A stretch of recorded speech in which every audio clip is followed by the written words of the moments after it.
Please welcome to the stage PPL Performer Board Chair John Smith OBE.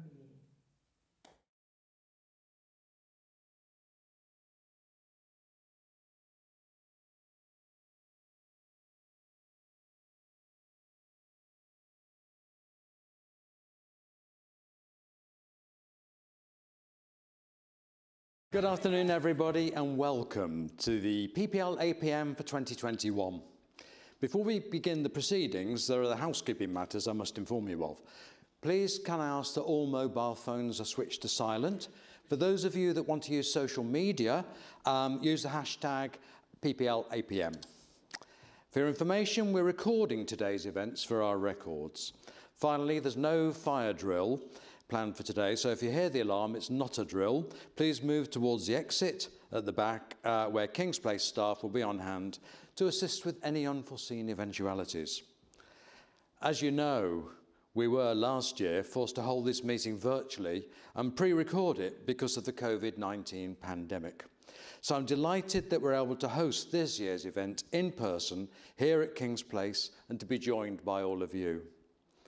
In fact, this is the first such meeting that PPL has held at a venue and in front of an audience since the APM 2 years ago. So it's a real privilege and honour to welcome you all today for what will be an opportunity for us to give you an overview of how PPL performed in 2020, as well as to provide an update of how this year has been shaping up. Right, let's now begin the main event. At last year's APM, I devoted much of my speech to talk about COVID-19 and the impact it was having on PPL's operations and the wider music industry. 12 months on, and while we still have a long way to go before we can say that the pandemic is truly behind us, I'm pleased to report that we now find ourselves in a much stronger position. Many of the public performance businesses that we licensed to play your music were either forced to close completely or operate under restricted conditions because of government lockdown regulations. However, those businesses are now able to fully operate again. Similarly, almost every PPL employee is back in the office, having returned in September as part of a trial of hybrid working. This followed a period of almost 18 months, dating back to the start of the first lockdown in March 2020, when the vast majority of our employees worked remotely for the entire time. Although some returned to the office in the summer of 2020 when lockdown restrictions eased, and then went back again on a voluntary basis in May of this year when restrictions started to be lifted again. We explained during last year's APM that PPL's 2020 revenues would be affected by COVID-19, although at the time it was difficult to know to what extent, given the unpredictability of when the pandemic would be under control, and when it would be safe for various lockdown restrictions to end. You will hear in detail from other speakers this afternoon about precisely what impact the pandemic has had on our 2020 financial results, how it will affect our numbers going forward, and how the business will successfully emerge from it. What has become abundantly clear over the last 20 months, if we didn't know this already, is how important the distributions we make are to our members. This was especially the case during an extended period of time when large parts of the music industry were closed. In particular, the live sector. For some of our performer members, this struck a devastating blow to their livelihoods, and they've struggled to get by. The lasting impact the pandemic has had on live music was very clearly spelled out by UK Music's recently published This Is Music 2021 report, which revealed that live music revenues in the UK fell by around 90% in 2020, while employment in the industry dropped by 35% year on year. Within this, the music creator and live music sectors suffered the greatest declines. It's worth repeating that the majority of those working in this industry are self-employed, and they were the ones hit hardest by the pandemic. While restrictions have now been lifted, live gigs have finally returned to full capacity, and we even experienced a UK music festivals programme in the summer, albeit a largely truncated one that did not include such mainstays as Glastonbury. We're fully aware that the road to recovery will be a long and difficult one for many of you.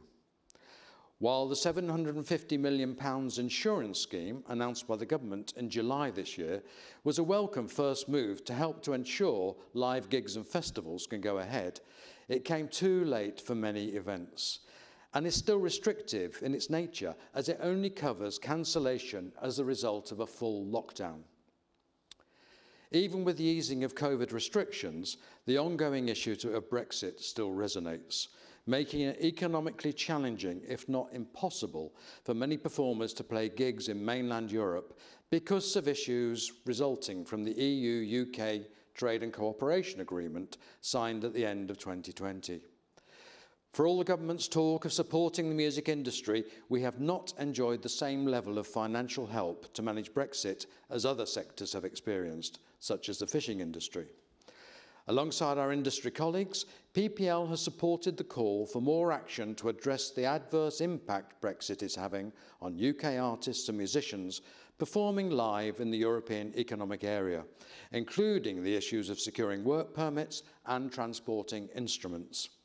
All this makes what PPL has been able to do for its members and the wider music community so important. During this difficult period, PPL has moved heaven and earth to maximise payments to our performer and recording rights holder members, resulting in more than £300 million having been distributed to members in the 12 months since the start of the first lockdown in March 2020.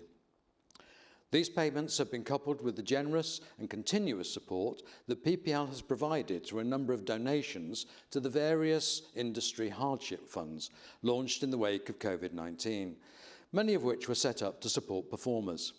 Across 2020, PPL donated £1.4 million to hardship funds administered by AIM, the BPI, Help Musicians, the Music Managers Forum, the Musicians Union and Stagehand. PPL's support did not stop there, as it made further donations in 2021 to Help Musicians, the MMF and to Stagehand. This money has provided a lifeline to countless musicians and freelancers whose incomes completely dried up during the pandemic and who did not qualify for support from any government COVID relief schemes. I'm incredibly proud of how PPL has risen magnificently to the challenge and provided this vital support, which also includes helping grassroots music venues that stayed closed for many months because of lockdown, and charities who are assisting musicians with their mental health and well-being. The donation that PPL has made to COVID hardship funds have not come at the expense of the many other charities we provide funding for, such as the English Schools Orchestra and Choir, the Young Musicians Symphony Orchestra and the PRS Foundation, whose Momentum Fund for New Artists now has PPL as its headline sponsor. PPL last year also donated to several other charities for the first time, including the Benedetti Foundation, while it continues to support the Brit School and the incredible music therapy work undertaken by Nordhoff Robbins. This support and the level of service that PPL has provided to members has happened while we've faced enormous challenges of our own in terms of operating our business, including everyone working remotely for much of 2020 and into 2021, until all employees return to the office this September. Under the inspiring leadership of Peter Leatham, what PPL managed to achieve under these conditions for such an extended period of time was nothing short of remarkable. It said everything about the strength, talent and professionalism of all the team led by Peter that the business managed to operate as near to normal as possible while continuing to provide a first-class service to our members. My admiration and appreciation go out to all of them, and I want to take this opportunity to thank them for everything that they're doing. Yes, please. Besides supporting music industry lobbying efforts regarding Brexit and COVID, PPL has had many other legislative and public affairs issues to focus on. We have continued to lobby government on the various post-Brexit international trade deals the UK has been seeking, the post-implementation review of the Collective Rights Management Directive, and the DCMS inquiry into the future of public service broadcasting. PPL also responded directly to the DCMS consultation on the future of Channel 4, which included highlighting the diversity of music the broadcaster uses in its programming. At the beginning of this year, Peter Leatham was one of the witnesses at the much-debated DCMS Select Committee inquiry into the economics of music streaming. The inquiry included numerous references to PPL during discussions about whether streaming should be subject to equitable remuneration in the same way that radio broadcasts are. The DCMS committee published its report into the inquiry in July, and the government followed up with its own response in September, setting out a plan of action for the next 12 months. Naturally, PPL will contribute to this process as appropriate. Finally, I want to take a moment to thank my fellow directors for the support that they have given to Peter and to me during this extraordinary period, and to the Performer Board for all their hard work and dedication. I'm pleased to say that PPL is in excellent shape, despite the challenges of the pandemic, and has repeatedly demonstrated during this crisis that it is a force for good within our industry. It has yet again shown how it will stand up and support its members while doing everything possible to ensure that they receive every penny they are owed when their music is used, both at home and around the world. PPL is the industry at its best, and I've never been prouder of serving as its chair than I am today. Thank you for listening.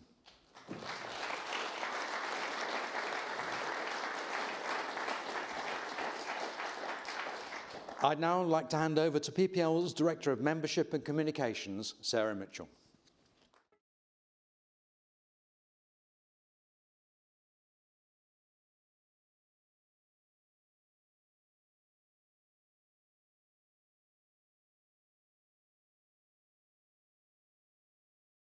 Thank you, John, and good afternoon, everyone. It is indeed great to be back together again.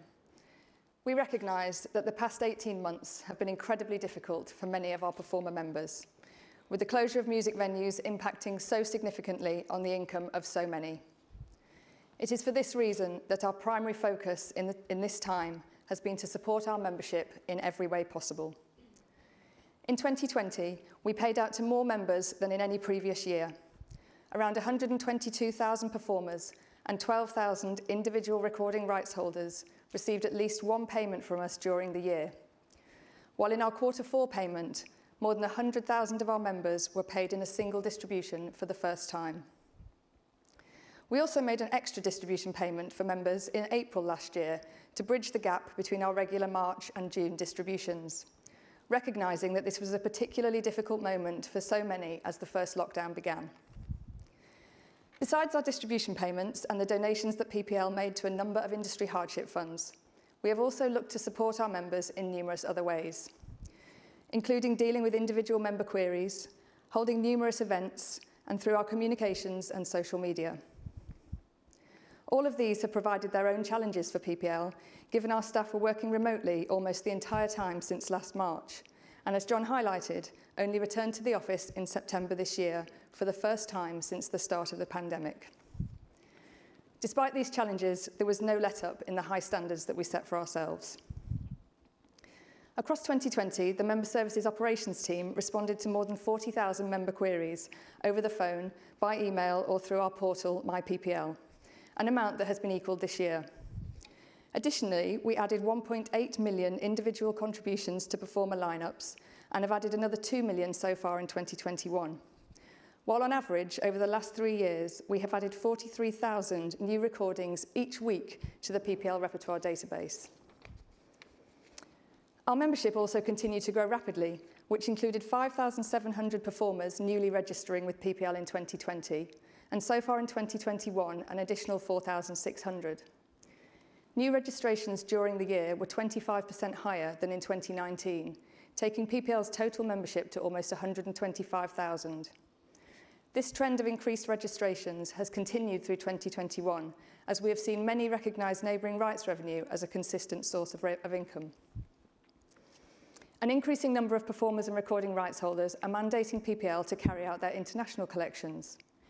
Despite increased competition in the area, we signed new worldwide international mandates with a number of key performers in 2020 and retained over 99% of our existing key mandates.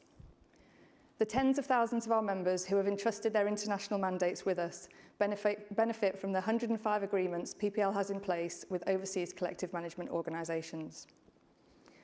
Another important way in which we engage and help with our members is by hosting, supporting and attending events, both across the nations and regions of the UK, as well as internationally. Doing this became something of a challenge when the first national lockdown started in March last year, but we quickly and successfully switched from physical to virtual events and maintained an impressive agenda of events throughout the course of the year. Of course, nothing is better than meeting with our members face to face, and we are delighted that we can now do this again and are carefully and safely managing our way back to physical events, including this one today. Following the move to online, we held a number of virtual PPL in-session events to educate members and the wider industry about a range of topics. To reflect the diverse nature of our membership, we also worked with individuals and organisations across a number of genres and backgrounds, including Folk Expo, Girls Irate's Mentor Me programme, the Gramophone Awards, the Jazz FM Awards, and the Ultimate Seminar. We continued to collaborate with our many industry partners, including AIM, the Featured Artists Coalition, the Ivors Academy, the Music Managers Forum, the Music Publishers Association, and the Musicians Union. We also worked closely with our colleagues at PRS for Music, including presenting at a day at the Radio Academy Festival and co-supporting activity at the Great Escape Online with PRS for Music and PRS Foundation. I would also like to highlight the support that we give to new and emerging talent through our close collaboration with the PRS Foundation. At the beginning of 2020, we became the headline sponsor of its flagship fund, which was rebranded the PPL Momentum Music Fund. Over the course of 2020, it provided financial help to 55 music creators from across the UK, with grants of up to £15,000 each. Since the fund started in 2013, it has supported more than 400 artists at the pivotal stage of their development, and this included 4 artists who, in July this year, were shortlisted for the 2021 Mercury Prize. We also support the PPL Momentum Accelerator Fund, an initiative which grants smaller amounts of funding to those who are writing their own music and who are in a specific region of the UK outside of London. To date, it has supported artists based in the Liverpool region and Yorkshire. Additionally, PPL came on board at the start of 2021 as a supporter of the Foundation's Talent Development Programme. This gives grants to venues, festivals, studios and other organisations operating at the grassroots level of the industry.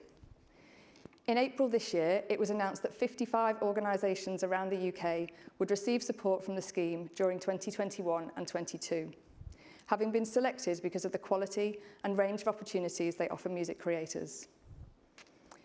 We also continue to support the PRS Foundation's International Showcase Fund, which provides financial help for UK-based artists, songwriters and producers who have been invited to perform at international showcase festivals or conferences. However, since the pandemic, when physical events were temporarily halted, this support extended to online performances at virtual showcases. Alongside the Foundation, we support the annual British Music Embassy Showcase at the South by Southwest Festival, which at the event held online in March this year, hosted performances by 35 UK artists across a number of genres. Another initiative we are supporting is Inside Track, a new artist development programme that launched in August this year. This programme is being delivered by Ivor Novello Award winner Cassell the Beatmaker in partnership with PPL, the Ivors Academy and the Ivors Academy Trust. And it offers the chance for 4 creators who do not currently have investment from a manager, publisher or record label to work across the course of the year with Cassell. We are providing funding for the programme as well as delivering industry expertise through workshops with the participants. The first 4 emerging artists to join the programme were announced in October. And this is just one example of how PPL is looking to support the next generation of music talent, including those from underrepresented backgrounds and those who face barriers to starting a career in music. Besides our events activity, we retained a high-profile presence across the media during the course of last year. More than 1,200 articles appeared that covered PPL's events and activities, with a number of these about our support for the various COVID relief industry hardship funds. BBC Radio 2 broadcast 2 PPL compiled charts during 2020, one counting down the most played tracks of the 2010s and another the most played Christmas hits of the century. We have followed this in 2021 with a series of further charts, including one ranking the most played female artists of the 21st century to mark this year's National Album Day, and another to celebrate the 10th edition of the Scottish Album of the Year. PPL's engagement on social media has continued to grow with increased followers and impressions across Facebook, Instagram, LinkedIn and Twitter. These platforms have become vitally important channels for us to communicate with our existing members, as well as to reach out to potentially new ones. It has long been our mission to provide the highest possible level of service to our members, but the impact of the pandemic has given us new momentum to do this because we know so many of you have faced hard times. Even since all lockdown restrictions ended this summer and some sense of normality has returned, we remain firmly rooted to this path because we know there is still so much more for us to do. We are totally committed to supporting you in any way we can. We're proud to work on your behalf and we look forward to better times together. I would now like to hand over to PPL's Director of International, Lawrence Oxenbury.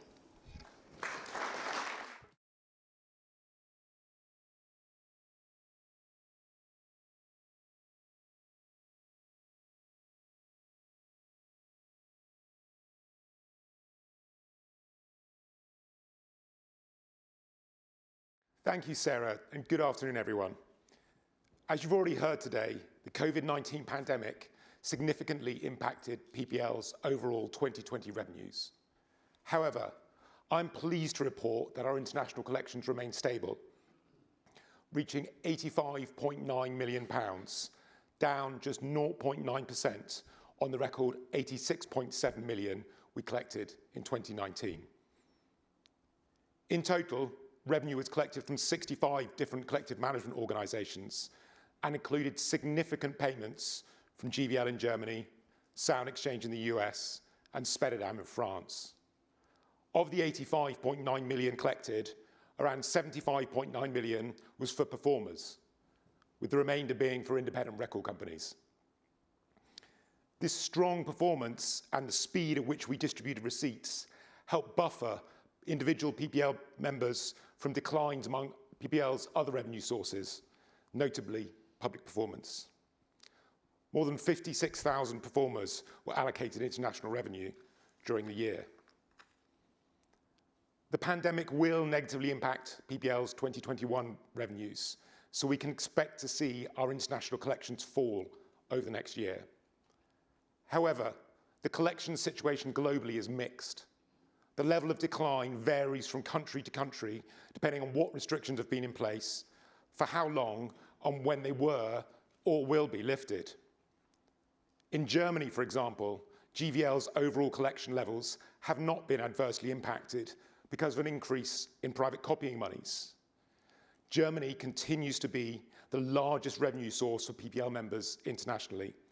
Our receipts from there were 27.8 million last year, and they're likely to be at a similar level in 2021. In contrast, the Canadian market has suffered considerably over the past year. Public performance businesses were closed, while radio broadcasters were hit by a decline in advertising revenue.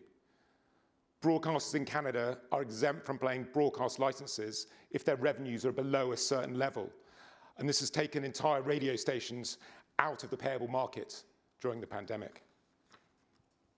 So to a large extent, our members have not so far seen the impact of COVID-19 because it's not yet played through to their payments.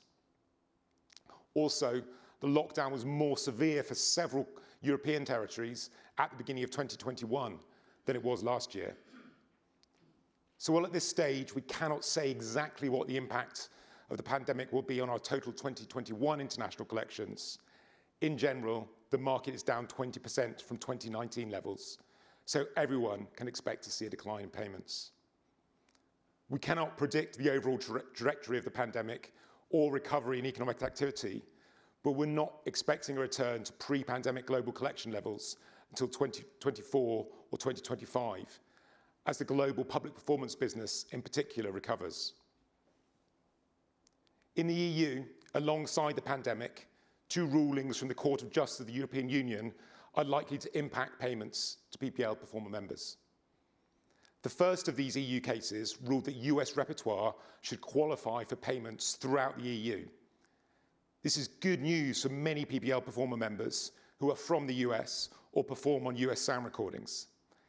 However, as governments adjust their licensing and distribution procedures, there may be a reduction in revenues for certain PPL performer members, as the total collections are distributed over more sound recordings and larger qualifying lineups, reducing individual allocations.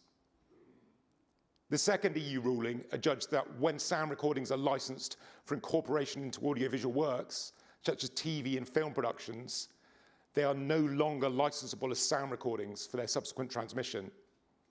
Therefore, when a TV or film is broadcast in the EU that contains these sound recordings, no additional remuneration has to be paid to performers or record companies.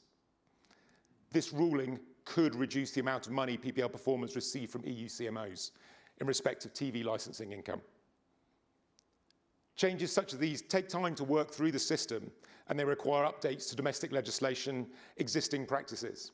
However, we will continue to monitor their impact on our members' income. Our teams worked hard on your behalf this year to collect for you internationally, despite the challenges. Year to date, we have distributed over £49 million to more than 42,000 performers, with more money to follow in our Q4 payments on the 16th of December. Our international collections are supported by PPL's significant investment in technology, which ensures we can effectively manage our repertoire database that now holds information related to more than 20 million sound recordings. By sharing this data with other CMOs, we can help drive improved data quality worldwide. This, in turn, reduces costs and maximizes payments to performers. Last year, I mentioned our investment in VRDB, a centralized system for repertoire and playlists that makes information on your performances more readily available to CMOs. 13 CMOs are now using VRDB for all or part of their operations. We're seeing the benefits for our members in the speed and accuracy of payments. Still, every CMO we work with has its own systems and operational processes, which means it's vital that we understand all of these variations so we can collect and distribute as much revenue as possible. This includes identifying the sound recordings that make up each CMO's distribution, as well as the performer and performance data on these recordings. In the case of the biggest and the most challenging markets, not only do we receive usage data directly from the CMOs, but we also use external data providers, such as Radio Monitor and ACR Cloud, to make sure that we know which sound recordings have been played on radio stations. These services help us monitor the use of new sound recordings and also highlight the longevity of the music created by PPL performer members and its continued popularity around the globe. To ensure that this popularity continues to be rewarded, as John mentioned earlier, PPL's public affairs lobbying is focused on the myriad of post-Brexit trade deals that the UK government is negotiating worldwide. Whether through its direct relationships with government or alongside colleagues at UK Music or the British Copyright Council, PPL has ensured that the rights of our performer members, administered by PPL, remain at the forefront of the UK music's industry lobbying efforts, and these are starting to yield positive results for performers. Last month, a new free trade agreement between the UK and New Zealand was announced. It included new copyright protections for music performers.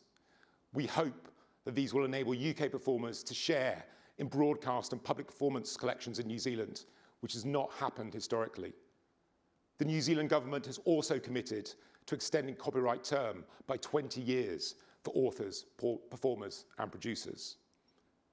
The trade agreement with New Zealand followed new post-Brexit deals the UK government signed with Australia and Japan. In the case of Australia, the heads of terms of that deal include a commitment to discuss measures to ensure adequate remuneration for music performers and producers. The Japanese agreement includes obligations to explore public performance rights for sound recordings. As well as looking at new FTAs, we are also working to ensure our members will not be negatively impacted by Brexit. We cannot currently guarantee the continuation of all revenue streams that UK-based PPL performers have historically enjoyed from EU member states. Still, we will not give up on your rights without a fight. Similarly, we're active in Central and Southern America as we look to ensure that PPL members benefit when their sound recordings are played there. We, PPL performer directors and PPL management, are committed to ensuring the effective management and payment of your rights globally. Our drive does not always make us as popular as your music, but we remain committed to furthering the long-term change we've created over the past decade.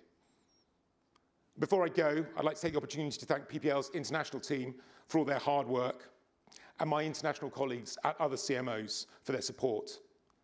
And I want to thank you for your continued support and entrusting your rights to us. Thank you very much.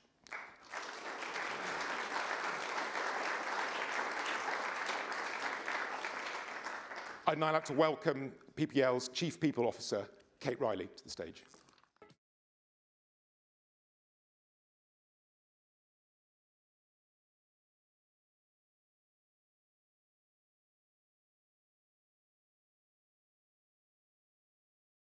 Thank you, Lawrence, and good afternoon, everyone.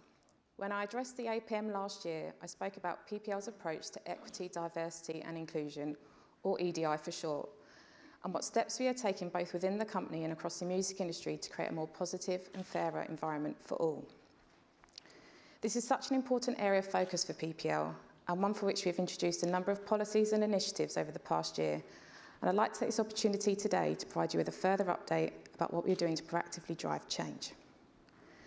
At last year's meeting, I told you that we had launched an internal diversity forum with a remit to suggest ideas and ensure that processes and opportunities at PPL are transparent and can be challenged where the forum believes that improvements can be made. The forum was created in response to feedback internally following Blackout Tuesday in June 2020 and as part of PPL's response to the Black Music Coalition last year that set out 5 calls to action for the wider UK music industry. These included a call for companies to establish a dedicated internal task force focused on EDI. The forum comprises 28 members of staff from across PPL, along with Paulette Long, OBE, who serves as an external advocate. It marked its first anniversary in July this year with a company-wide meeting that included opening remarks from Peter Leatham, as well as contributions from individual members of the forum.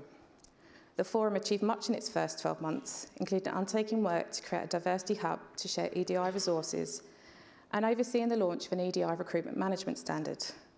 To promote the forum's work, we also launched an internal newsletter that covers PPL's EDI activities.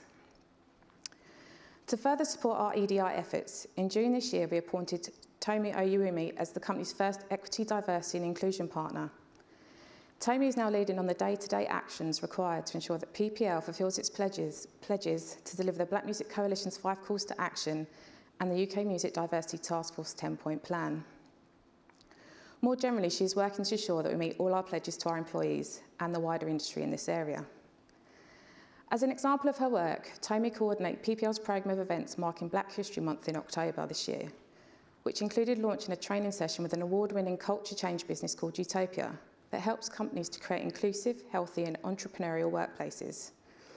We've been working with Utopia's Ethnicity and Social Mobility Specialism Lead, Tolo Farintu, to deliver a series of workshops that are focused on removing barriers to create a better work culture. During Black History Month, we also received a talk from Sace Holmes-Lewis, the founder and CEO of youth organisation Mentivity, which provides mentoring and alternative educational provision to support young people's schools and parents. One important focus for us has been recruitment, ensuring that our vacancies are promoted to diverse communities and potential barriers are removed. This effort has included PPL trialling anonymised CVs, diversifying interview panels, reviewing and amending the language we use in job descriptions, and looking at alternative selection methods. We've also supported a series of internship programs, which this summer included welcoming 5 interns into various PPL departments from the disability charity Leonard Cheshire as part of its Change 100 programme. We've also reviewed a number of our internal policies, including those related to equal opportunities, diversity and inclusion, bullying and harassment, and prevention of sexual harassment in the workplace. Our initiatives are equally focused on supporting a number of external organisations, educational projects and charities. These include black charity Small Green Shoots and The Cat's Mother, which comprises a network of established women in the music and creative industries who offer voluntary consultancy to young women from low-income backgrounds. We've also been working closely with Women in Control on the 2nd edition of their Seat at the Table report, which looks at the demographic makeup of 12 UK music industry trade bodies, including PPL. As part of our support, we have been co-hosting with them a series of monthly board development sessions, which are aimed at helping women put themselves forward and attain board-level music industry roles. Alongside our EDI work, another priority for us has been on wellbeing. As part of this, in October, we announced a reorganisation of PPL's HR operations to provide an increased focus on wellbeing and support of our employees, as well as to help drive forward our EDI agenda. The changes included the creation of a new role of Deputy Chief People Officer, Talent and Wellbeing, which has been filled by my long-time colleague, Juliet Edwards. Juliet's responsibilities include leading on PPL's wellbeing initiatives, as well as career and development conversations. The reorganisation follows other initiatives we have implemented to support our employees and include training 16 of our staff this summer to serve as mental health first aiders. Their role is to provide a point of contact in the workplace for anyone who has experienced a mental health challenge or emotional distress. The wellbeing of our staff is an absolute priority for us, especially in light of the challenges they have faced as a result of the pandemic and as they return to the office after such a long period of working from home. We have set ourselves the ambitious goal of making PPL an even better place to work by ensuring that every member of the team is fully motivated to carry out their role and is supported in their career development and wellbeing. This in turn means they are empowered to do an even better job on behalf of our members. Our focus on wellbeing extends to the wider music community and includes us supporting Music Minds Matter, an initiative which was launched by Help Musicians and which they expanded in April this year after a survey they carried out found that 87% of musicians had seen their mental health deteriorate since the start of the pandemic. Music Minds Matter is a 24/7 mental health support line staffed by accredited therapists who can refer musicians to deeper therapeutic support via the charity's long-standing clinical partner, the British Association for Performing Arts Medicine. PPL has provided a funded package worth £300,000 across 3 years for Music Minds Matter, which will allow more musicians to access one-to-one counselling and therapeutic support. Our focus is on wellbeing and mental health run alongside our EDI agenda, which is already having positive results. This includes seeing an increase in the diversity in both the PPL board and the Performer board, while we are also fully committed to making the same progress among the ranks of our senior teams. This will not be an easy task to achieve, but we have put in place a number of initiatives to move this forward. Additionally, PPL has taken on a series of external HR roles and is providing support in this capacity to the Musicians' Union, the Royal Society of Musicians, and the British Association for Performing Arts Medicine, where Peter Leatham serves as chair. Ultimately, what we are striving for is to make PPL as open, transparent, and diverse as possible. We want to continue to attract and retain the very best employees, who in turn can deliver the highest quality service to you, our members. Thank you, everyone. And I'd now like to hand over to Peter Leatham, PPL's Chief Executive Officer.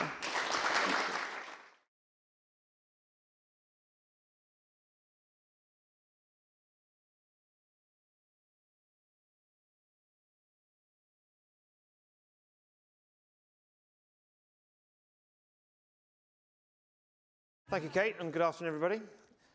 To echo what John said earlier, I'm absolutely delighted we're able to hold this year's annual Performer meeting in person, rather than having to do it remotely. Done enough of those. Given we've been forced to stage a number of these types of events virtually over the past year because of the pandemic, it's a real privilege to have the opportunity to speak to you directly today, and I look forward to speaking to some of you afterwards as well. Last year, PPL faced a year like any other in our long history as a result of COVID-19, as it temporarily interruptions the continuous revenue growth that we've experienced over the last 2 decades. However, alongside the many challenges that the pandemic made us address, it also gave us a renewed sense of purpose as we look to support our members and the wider music community through these tough and uncertain times. This focus has continued into 2021, as many of the businesses that we licensed to play your music remain closed for a number of months this year, or can only operate within restricted rules. This, of course, included all types of music venues, cutting off the main income pipeline for many of our Performer members. Looking back briefly on our numbers for last year, PPL achieved a total of revenue of £225.7 million, which was a 17% fall on 2019's number. Our operating costs were £31.1 million, which represented a reduction of 15% in expenditure over the previous year. And as a result, our costs as a percentage of revenue for the year were 13.8%, which was relatively consistent with 13.4% in 2019 and 13.9% in 2018. Our public performance and dubbing income was most affected by the COVID-19 pandemic, giving many of the more of our 400,000 establishments with typically licensed public performance via our joint license, PPL PRS Limited, spent long periods of time in 2020 either fully closed or operating under various lockdown restrictions. We decided that we would not charge those businesses that were forced to close for the period that they were closed. And as a result of this, our public performance and dubbing revenues fell by 42% to 57.5 million, down from the 99.6 million the year before. However, other income streams were more resilient. Broadcast and online revenues were 82.3 million, which was a 4% decline on what we achieved in 2019. Revenues from the BBC and commercial television licensing remained relatively stable as a result of some of the existing blanket arrangements that were in place and a number of new deals that we had signed. The 4% fall for broadcasting online was specifically driven by the commercial radio sector, given the majority of PPL's revenue from here is derived from a percentage of advertising revenue for each station. In the second quarter of 2020, when the first national lockdown began, our broadcast online revenue dropped by 40% year on year in that quarter, but thankfully position improved during the third and fourth quarters of the year. Our international collections also held up well, falling by just under 1% to 2019's total of 85.9 million, as Lawrence explained earlier. This represented the second best annual total for international that PPL has achieved to date, and the positive result was helped by some fairly large backdated distributions payments from key territories such as Germany and France. So international has been a central part of PPL's growth for a number of years now, and I'm proud to say that over the last decade and a half, our international collections have totaled more than £600 million.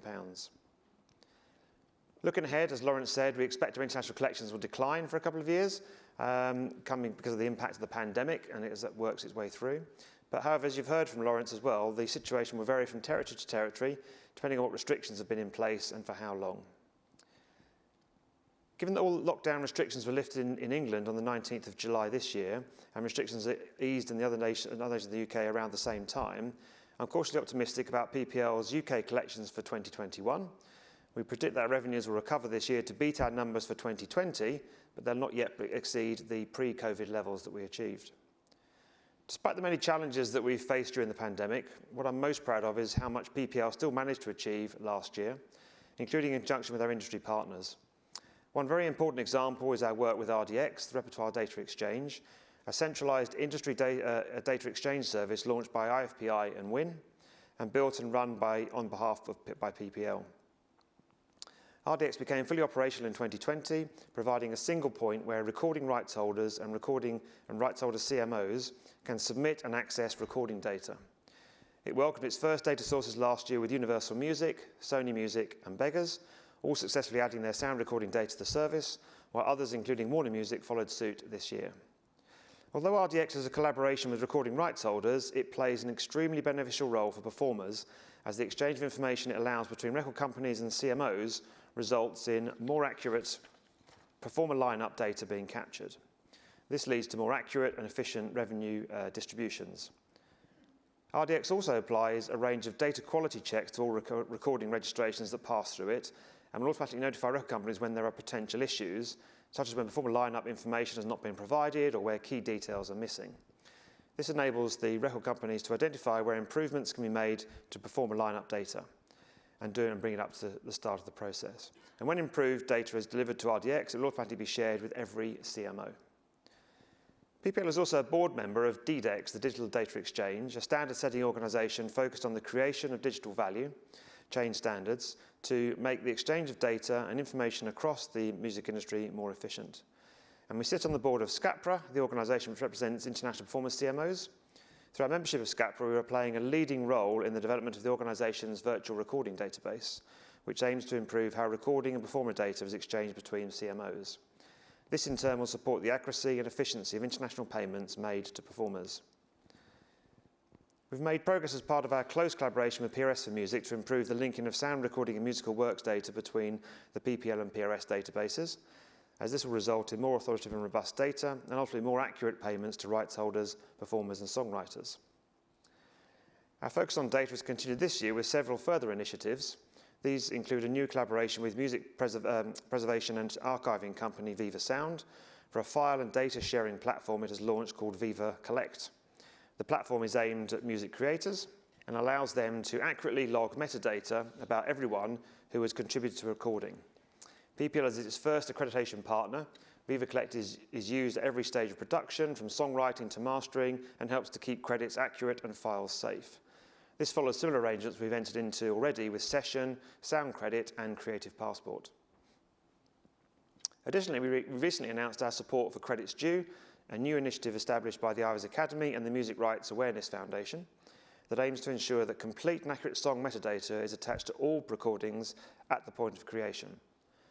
Credits Due was launched at this year's Ivor Novello Awards by Bjorn Ulvaeus, founder of the Music Rights Awareness Foundation and, of course, member of ABBA, and is another important step towards achieving a harmonised metadata system for the global music industry. The launch of Credits Due further underlines the importance to our industry of having accurate, authoritative and comprehensive data. This is especially true given how the number of data lines is growing substantially each year, as is the number of income sources.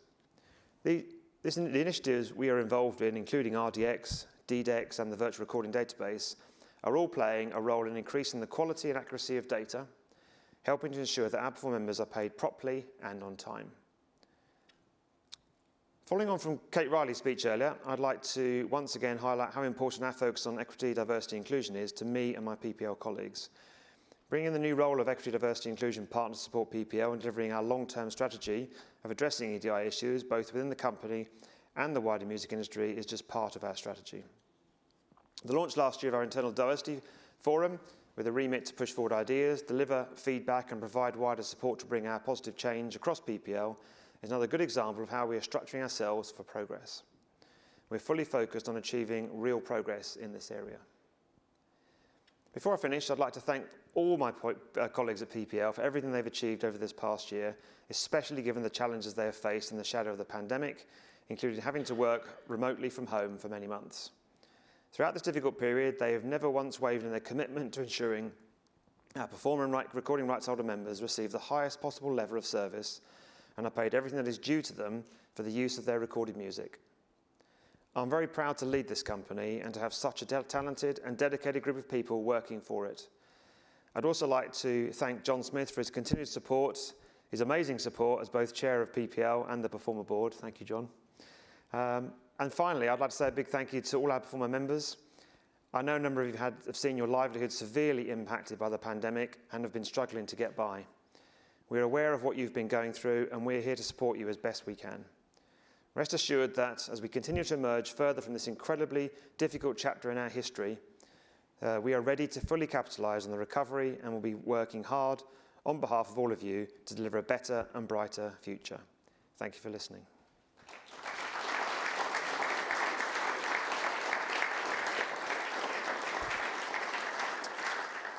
Thank you. And now I'd like to welcome back PPL's Performer Board Chair, John Smith.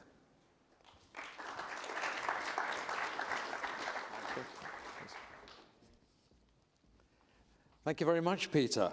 So now it's time for our question and answer session. If you want to ask a question, please raise your hand in the usual way. I think I'll be able to see you. The lights are coming up. Good. State your name. And then follow that with your question. Now, in order to comply with COVID-safe protocols in King's Place, we are not going to hand the microphone to you, but one of the staff will come over with the microphone and hold it for you while you ask a question. Okay, I've got that. Additionally, if you've got any queries relating to your own personal PPL account, don't use the Q&A session for that. The help desk is out there and there are plenty of staff from our member services department who'll be willing to help you. And apologies if you don't get to ask a question, if we're curtailed, but come and see us afterwards. We'll all be around and ask it then. So let's have our first question, please. Right at the back there. Thank you. It's David Stops. I'm a PPL Director representing non-featured and featured performers. I'd just like to ask, of course, the big dilemma at the moment is for non-featured performers with the making available right. As you know, if a recording is played on radio, we get paid, performers get paid. If it's played on Spotify, non-featured performers get nothing. And going forward, this is a huge, huge problem. And I know there's a lot of talk at the moment about equitable remuneration being applied to streaming.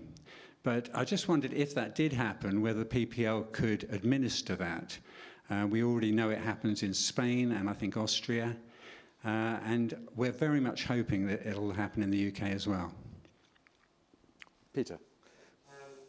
I think that part of my evidence to the DCMS inquiry was to say, when I was asked the question, would PPL be able to provide services, my answer was yes. If that was required by the industry, then I think PPL would be really well placed to do the work. I mean, obviously streaming brings digital volumes, it's higher volumes than we're currently handling. But I think for an organisation that is already paying 100,000 performers a quarter on many hundreds of thousands of recordings and receiving 40-odd thousand, was 43 per week, I think we'd be quite well placed to scale those operations up to handle it, because there are bigger streaming volumes than you have on what we're currently doing. But yeah, I think we'd be well placed to provide an effective service if that was required, or if that follows through with the different investigations that are ongoing. So we would definitely be there to offer if that was available. Great, thank you. Thank you, David. I couldn't see you properly in the shadows there. Next question, please. Les. I thought we weren't allowed to do this year, but anyway, since David brings up Spotify, I want to bring up Shopify. And if you know what Shopify is, that's fine. If you don't, currently it's an internet situation whereby people can sell product online, not quite like the sort of normal thing you get on, eBay or whatever. And like in the United States, there's currently 800,000 stores on Shopify, and most of them use what in England you might call background music that you'd use in a hairdresser or this or that. And I know this because I have music as a performer and a writer in such, and I want to know what it is that PPL can do to get and collect and pay the money for Shopify. Peter? Yeah, well, I think we have a dialogue with the recording rights holders about what areas we should be licensing in. One of those around who licenses the background music of websites is one of those discussion points, actually, as to who should be doing what and what clearances should be happening. You do start in some of these areas, obviously, we're licensing radio, TV, things where there's a clear history of collective management. When you start to move into some of these services or advertising, you start to get more closer to the product endorsement. And so some of the artists and record companies don't want a collective solution. They want to do that themselves or have direct permission. So I think at the moment, the licensing of backgrounds of websites and something is not something that PPL is particularly involved with. It's much more being handled directly by recording rights holders. But again, we have these dialogues when things come up, and we keep putting things to the former board, to the main board, just saying, do you want us to do this, or who's going to do this? So it kind of falls into those camps. And I think that if there was views about there not being effective licensing, very happy to have a look at those things, Les, and have a chat with you about it to understand what's going on, and see if we can take a proposal to the board about who should be doing something there. Right. Thank you, Peter. Peter Oxford. Hi, thank you very much, John. Further to Les Hurdle's comment, may I just point out that he's travelled 5,500 miles to be here. And when I hear about the membership of 125,000, one wonders where 124,800 other people are. Can they not be bothered to turn up? Or do they not consider this terribly important? It's a very good question, Peter. Well, if only that I had wasn't the my answer. question. My question is actually, I understand that the House of Representatives in America are about to pass a bill of airplay, radio airplay, and in America there's over 60,000 radio stations. Now, it's going to be a colossal task to collect any money, which historically we've never had in this country. Is PPL geared up to actually deal with this enormous task of American radio stations? Peter again, I think, or maybe Lawrence? If I take the first one and Lawrence perhaps take the second one. Yeah, I think yeah. on the first one, Peter, I think that in terms of attendance today, I think that clearly we have to bear in mind we're coming out of a pandemic. Not everybody is feeling confident to travel yet, and so that will have some impact. But equally, as Sarah pointed out, we have over 40,000 contacts from members during the course of the year.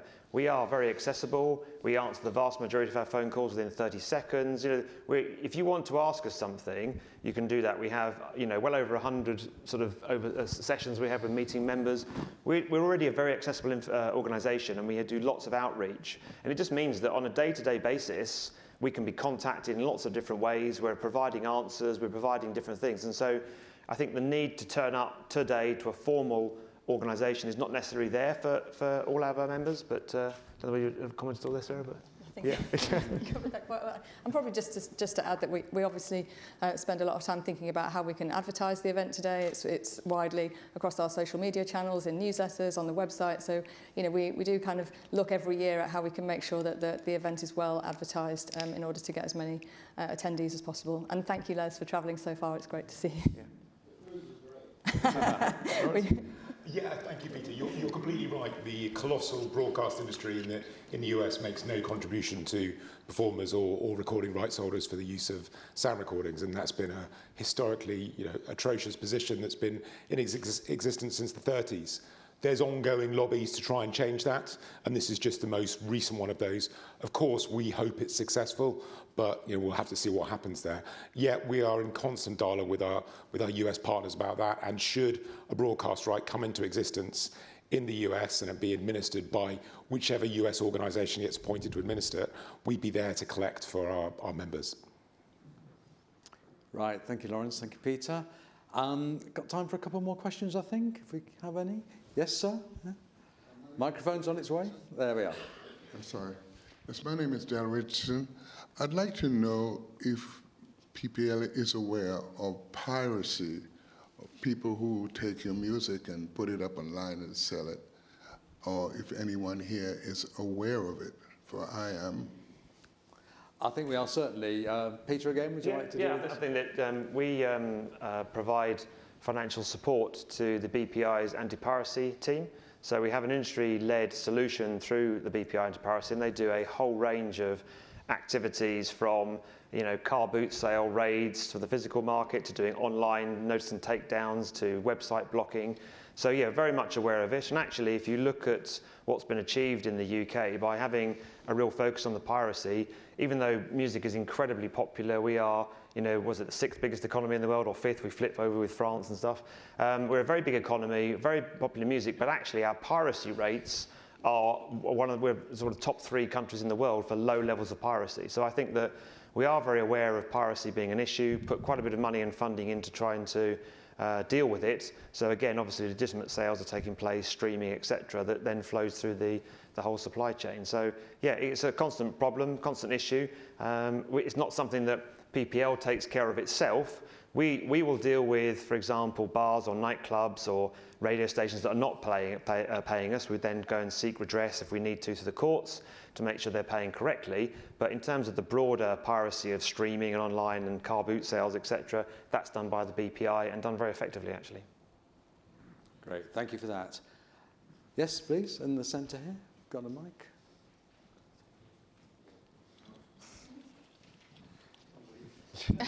My name's I can hear you. I represent about 65 colleagues and friends, and my problem sometimes is the accuracy of lineups, whether it's international or whether it's at home.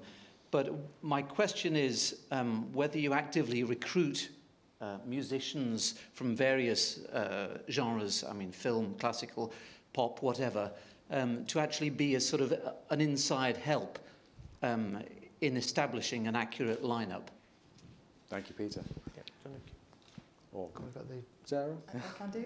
I think the answer to your question is that we don't actively recruit musicians to help, but we obviously have a large team at PPL. We have a repertoire team who are all incredibly knowledgeable in various different genres, and they spend an awful lot of time proactively researching lineups to make sure that they're as accurate as they possibly can be from our point of view. And then obviously we're relying on members themselves to make claims on those lineups, which we then review before adding or taking away those claims. So yeah, I think we don't actually recruit people to do the job, but we've got a skilled team of people in-house who do that anyway. We're very aware that clearly the challenge of trying to have accurate lineups going back to 1963 is a challenge.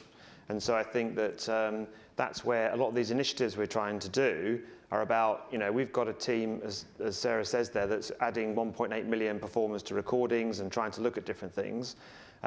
We do know that not every recording is correct in terms of lineups, but obviously we're trying to do the best we can to drive that accuracy. And I think the volume of increased in performers being paid has shown some success over the last decade on that. But things like, as we mentioned, the virtual recording database initiative is around the fact that at the moment there's not a lot of collaboration between the different CMOs around the world. The idea here is now going to be that we're going to pool resources. Once we've established a lineup on a recording, that's then shared with all the CMOs. And so actually you're getting much more sort of return on your investment to do all those work on those lineups. And so there's things like that, obviously the data capture I was mentioning in the studios, there's things we're trying to look at that try and improve it for all time. The RDX process of identifying issues when data first comes in rather than when you get to the distribution point. So in a way, what we're trying to do is we're trying to invest in a variety of staff with different skills and different experiences to help on a daily basis, but also then look at the data and technology opportunities and collaboration opportunities to try to keep driving us to get to a better answer. And as I say, we would completely recognise that we're not there, but we've definitely made a lot of progress over recent years in terms of those lineups. And I know there's a number of performers in the audience today that we've worked on specifically with their lineups and tried to work collaboratively with them to try and improve their linking to recordings. And again, I've had some success in doing that. But it is absolutely an area of big focus for us, hence all these initiatives we've tried to launch and trying to work on, and try to look forward as well for a better day when we get there. Thanks, Peter. And if you do have any information about tracks, holes in data, please get in touch with Sarah's team, and they will collaborate and do what they can to help. Peter's had one. Robin.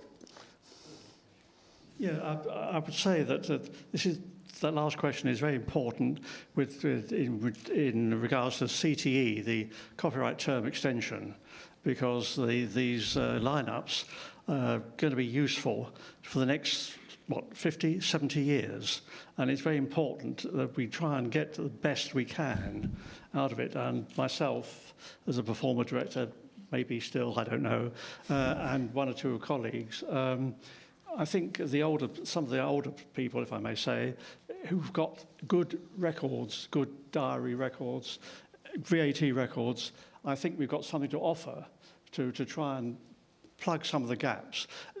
For the lower value things, it's obviously not cost effective, but for the higher value things, I think it's got to be explored that there should be some sort of contribution for musicians, because we were there.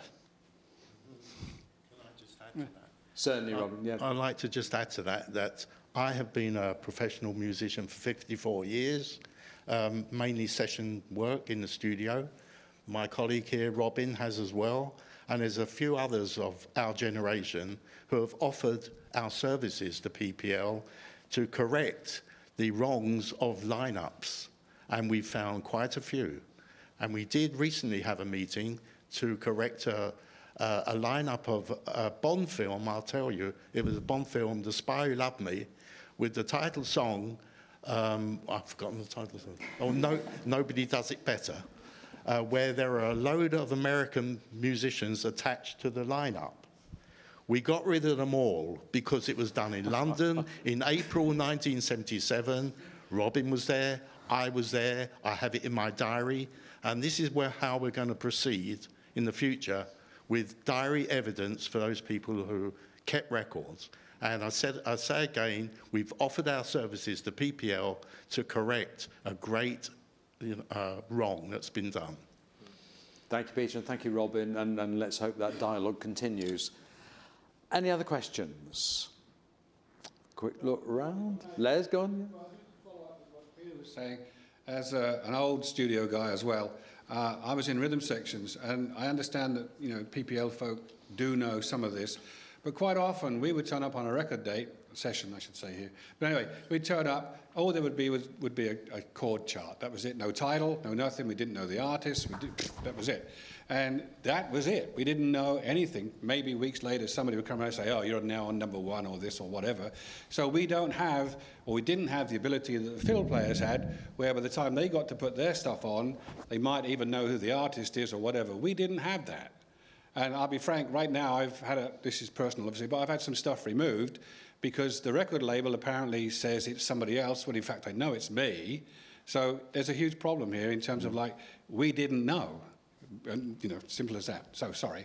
No, I appreciate that, Les, and it's an ongoing issue, isn't it, that we still keep the dialogue. Sorry, Peter. It's important to recognise, though, in terms of, obviously, Les, Peter, and I would hope you understand we've actually worked quite hard with you guys on a lot of recordings to get things. Now, clearly, there are going to be issues where, for example, if people didn't really know what was being recorded or what they were on, it's quite hard for us as the management to try and then handle that. And so I think we've worked, as I say, very hard on lots of recordings, lots of things to drive value. There are clearly going to be some cases which are quite tricky. The one with the James Bond one, where there actually were recordings in the US that actually took place, but it looks like they weren't on the recording. There was proper claims that came in. We had to look at that and manage it. It's not always straightforward. There's usually quite a lot of complications to these things.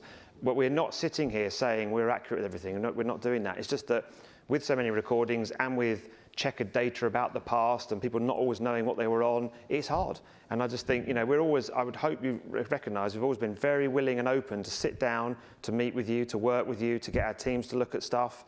And we've definitely made progress together. And as I say, we very much offer those services. But if people want to come and contact us and say they're having trouble with anything, we'll offer the time, we'll work with people, because we want things to be in a good position. We want accuracy, we want to do it well, and we want everyone to be happy. There's absolutely no other agenda. We're not in a situation where a not-for-profit industry organisation to do the right thing. We're not in a situation where the more we don't pay you, the more we keep. We're not in that type of scenario where you might get into with a record company. Completely different. We're just trying to do the right thing proportionally, and actually Robin touched on it there. Actually, the volume of recordings, going ever so many, does get a bit tricky. We have thousands of recordings that have earned a penny to split between the record company and 5 performers, and it's just there's some tricky balances there we have to get right, and how much effort we put into all these different things is tricky with just so many millions of recordings, and so there's always a balance there. But I just want to make it clear that if you've got anything to work through, just contact us and we'll look at trying to help support you on it, work through it, meet you, do repertoire work with you. Very happy to do that. So. Thank you, Peter, and thank you for those questions. So let's bring the Q&A session to a close now. If it sparked some thoughts that you want to carry on discussing, as I said before, we'll be all here afterwards and we can carry on the discussion then. Okay, and now it's the result of the voting in the Performer Director elections. So let me hand over to PPL's Company Secretary, David Harmsworth.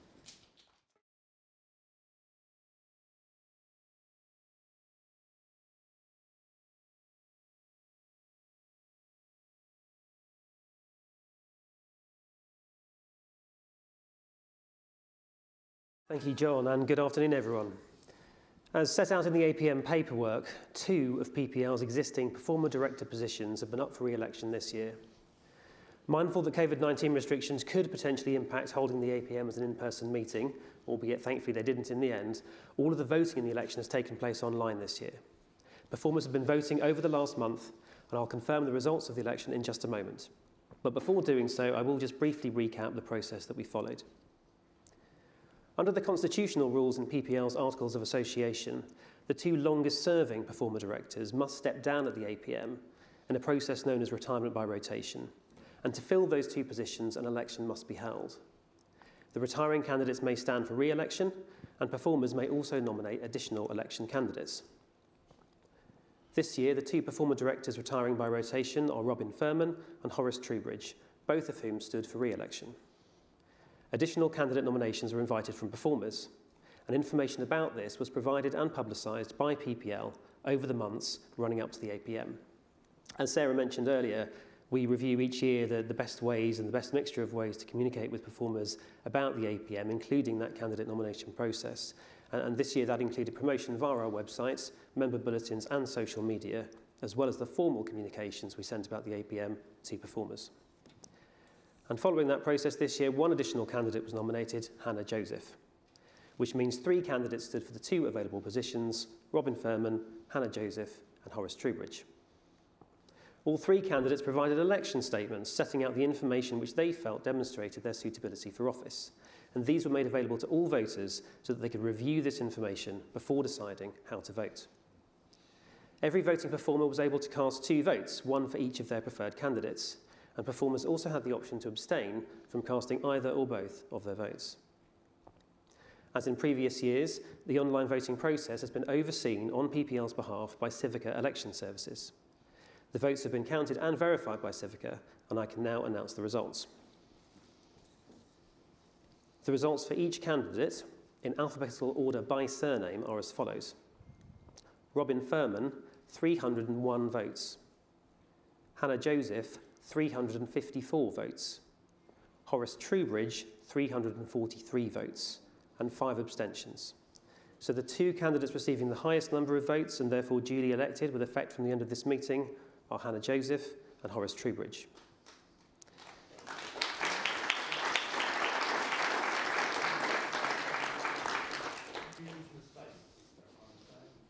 Thank you to all 3 candidates for standing. Thank you to all performers who voted.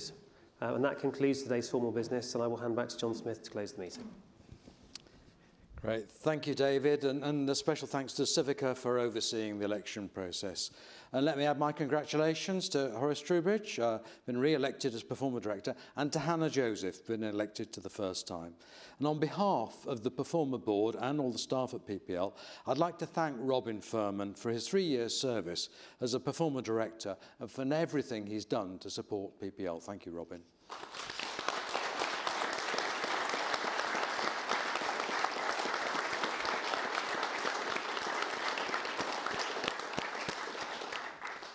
So now I can declare the PPL APM 2021 formally closed. We welcome you to stay for a drink or two with us, chat to member services team, chat to us. So please join us in the hall just outside for some refreshments. And will the 2 successful candidates please come to the stage for a photo op? Thank you very much.